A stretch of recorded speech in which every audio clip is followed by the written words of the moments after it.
Армысыздар, құрметті тыңдарман. Қызық әңгімелер арнасына қош келдіңіздер. Арнаға тіркеліп, қолдау білдіріп кетіңіздер. Бұл әңгіме 18 жастан асқан ересектерге арналған. Тамыз айының басы. Далада күн қапырық. Үлкен ағам, мен және Камила жеңге үшеуміз ауылға барамыз деп шештік те, ағамның Нивасын түрлі заттарға лық толтырып алдық. Сондағысы көбіне киім-кешек пен құрылыс заттары еді. Бұған дейін ағамның микроавтобусы болған. Кузовына ұсақ түйектің бәрін қиналмай-ақ ыңғайластырушы едік. Бірақ оны сатуға тура келді. Енді міне шағын Ниваға заттарымызды қалай сыйғызарымызды білмей қалдық.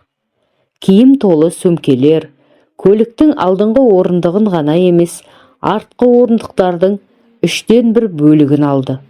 Сондықтан қалған үшеуміз 2 орындықты бірдеңе ғып бөлісуіміз керек. Рөлге мен отырайын дедім. Сондағысы артқы орындықты жеңгеммен бөлісіп отыруға ыңғайсызданып тұрмын ғой. Армандапсың, деп ыржиды ағам. Жап-жаңа Нивасының шанағын маңғаздана сипап, ыстық суығы басылмағанын көрсетіп тұр. Енді сенің тізеңе отыруға тура келеді деп күрсінді жеңгем.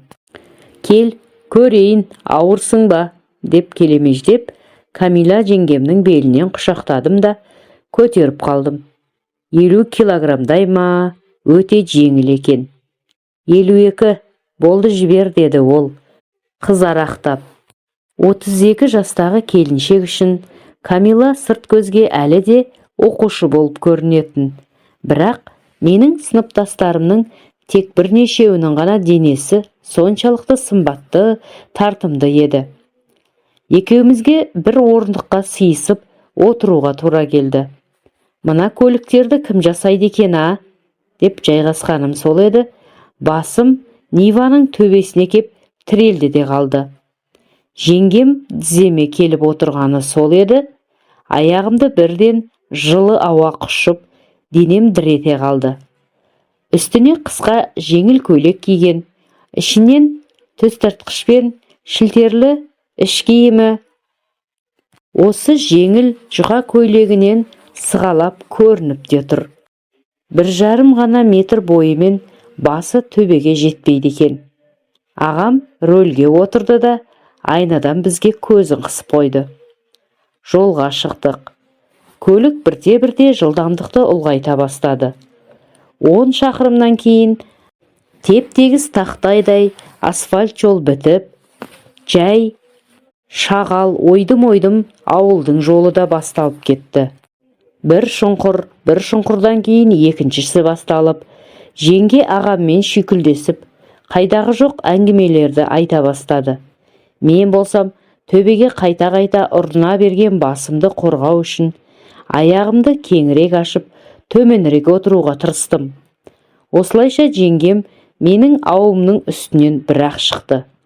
Айтпақшы, мен қысқа шолақ шалбарда ғана едім. Күн ыстық болған соң, ішінен тіпті іш киімде кимеппін. Камила жеңгемнің үлкен бөксесі мен көліктің үнемі селкілдеуінен менің серігім бір уақытта ояна бастады. Ұялғаным-ай.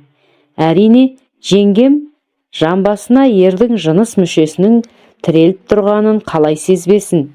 Алайда әрі қарай мен күтпеген жағдай орын алды. Камиланың аяқтары баяу ашылды да, оның жұмсақ тәні менің тәніме тигенін сездім. Бұл оның күн түймесі екені сөзсіз. Жеңгем түр бермей, ағаммен баяғыша сөйлесе берді. Бірақ олардың әңгімелерінде шатағым жоқ. Бар ойым көлік шайқалған сайын қатайып жатқан сайманымда. Ең терең шұңқырда Ниваның қатты секіргені соншалық, менің серігім Камиланың күнтүймесіне 1 сантиметрге кіріп кетті. Әрине, арамызда менің шолақ шалбарымның Оның жұқа көйлегінің, одан бетер жұқа іш киімінің матасы бар еді. Бірақ мұның бәрі мүшеқаппен бірдей емес пе? Яғни мен жеңгемнің ішінде болдым деп есептесек те болады. Жеңгем бір мезетке тына қалды да, артынан дым болмағандай ағаммен әңгімесін жалғастыра берді. Дәл осы сәтте мен оның шырындарының қалай аққанын сездім. Біраз уақыт осылай отырдық. Мен оның күнтимесін сездім, ал ол жаңа сөлдер бөле бастады. Қозғалмай отыра бергеннен аяқтарым үйіп қалып артқа жылжыдым.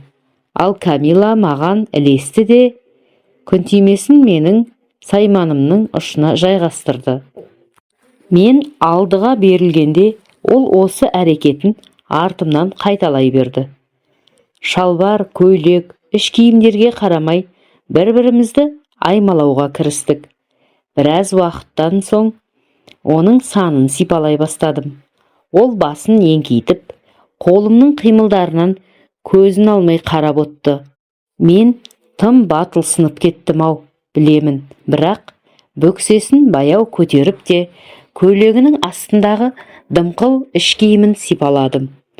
Ортаң саусағымды матаның арасына жібердім. Мүшем болса бірден тас болып шыға келді. Бұдан да батыл әрекетке көшу керек болды. Сол қолыммен шалбарымды түсіріңкіреп, сайманымды шығардым. Камила бақырайып, одан көз ала алмады. Бұл ол үшін шектен шыққан сияқты болып көрінді ма деп ойладым. Сайманымның ұшы сөлдерден жылтырап тұр. Саусағымды оның күнтимесінен шығардым да іш киімін тізесіне дейін түсірдім. Камила бұрылып маған қарады. Жүзінде құштарлық пен кінәнің айқасы. Не істерін білмей тұр. Өз-өзіне келуге уақыт бермей, серігімді күнтимесіне тақай бердім. Дәл осы сәтте машина тағы да бір шұңқырдың үстімен өтті. Болды. Мен Камиланың ішіндемін. Кері шегінуге кеш. Жеңгем маған толық отырған бойда 18 сантиметрлік менің сайманым күнтимес ішіне жоқ болып кіріп кетті. Осы күнге дейін Камиланы ешқашан бұл жағынан қарастырмағаныма іштей таңғалдым. Талдырмаш мүсінді, ал күнтимесі 18 жасар арудікіндей тар әрі дымқыл екен. Екеуміздің де дем алуымыз ауырлап кетті. Қуанышқа орай көліктің шуы бізді жасырып, ағам ештеңеге сезіктенгенде жоқ. Артқы орындықта ес-түссіз сезімге берілдік. Бірер минуттан кейін шыдамай жеңгемнің ішіне шауқатымды септім де, оған ең керемет ләззат сыйламақ болып, деліткісімен ойнай бастадым. Құдайым-ау деп шыңғырып жіберді ол. Шыңына жете. Не боп қалды деп уайымдап қалған ағам айнадан бізге қарап, жай деп тіл қатты есін жиған Камила жеңгем. Келгеннен кейін мына заттардың бәрін кіргізуіміз керек, тігі есіме түсіп кетті, деді жымиып. Ағам тек күліп, Құдайға шүкір, інім ер жетті. Көрмейсің бе, нағыз еркек. Абыржыма, өзі-ақ бәрін реттейді деп самбырлап сөйлеп жатты. Иә, дөп айтқан. Мен тағы да оның әйелін аймалауға кірістім. Себебі сайманым қайтадан оянып, тойдың жалғасын күтіп жатты. Бірнеше минуттан кейін Камиланың ішіне екінші порция шауқат құйылып кетті. Осылайша ауылға жеткенше жол бойы Камила жеңгемді риза қылып 3 рет жібердім. Оның неше рет ләззат алғаннан шатасып та қалдым. Біраздан кейін ағама ұйқысы келгенін айтып, көзін жұмды да менің үстімде рахаттанып отыра берді. Мен мұндай мүмкіндікті жіберемін бе? Оның ішін сипап, деліткісін аймалауға кірістім. Ауылға келісімен киімдерді, құрылыс заттарын бәрін Дүкенімізге тасып, ағам мен жеңгеме әбден көмектестім.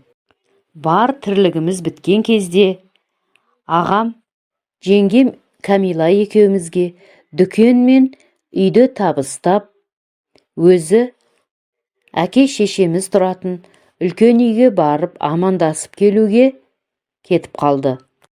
Ағам кете салысымен Камила жеңгем екеуміз үйде ешкім жоқ екенін пайдаланып, дүкенге әкелген товарларды дүкеннің ішіне кіргізіп алдық та, дүкенді реттеп жатқан адам сияқты ішінен кілттеп жауып алдық та, зат сақтайтын қоймасындағы тұрған ескі қоңыр жиналмалы креслоны жазып алып, жеңгемнің іш киімін сыпырып тастап, екеуміз емін-еркін, ешкім жоқта қоңыр креслоны шиқылдатып, дірілдетіп, айбір айызымыз қанғанша, өзімнен біршама жасы үлкен жеңгемнің ып-ыстық ұясына сайманымды армансыз аралатып, көзінен отын шығардым.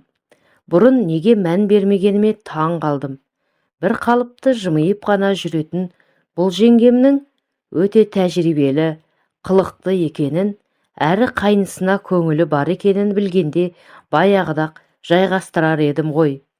Жолда келе жатқандағы тар машина салонында жұқа жеңіл көйлегінің сығалап іш киім ішінен көрінген омырауы мен бөксесін енді өзім көйлегін жоғары көтеріп тастаған күйі, өз қолдарыммен біресе сипалап, біресе умаждап, рахаттанып, оны да рахатқа бөлеп жатырмын.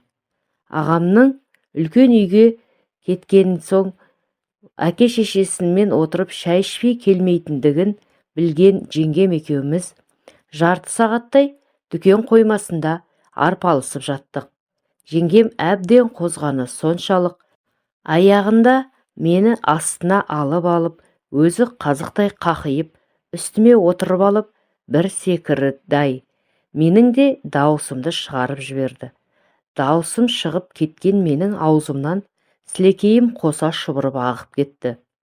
Көзім аларып, езуімнен сілекейім шығып, ыңырсып жаттым. Дәл сол кезде даладан Ниваның сигналы баж ете қалды. Шабандоз жеңгем селк етті де, менің үстімнен сусып тұрып бара жатты.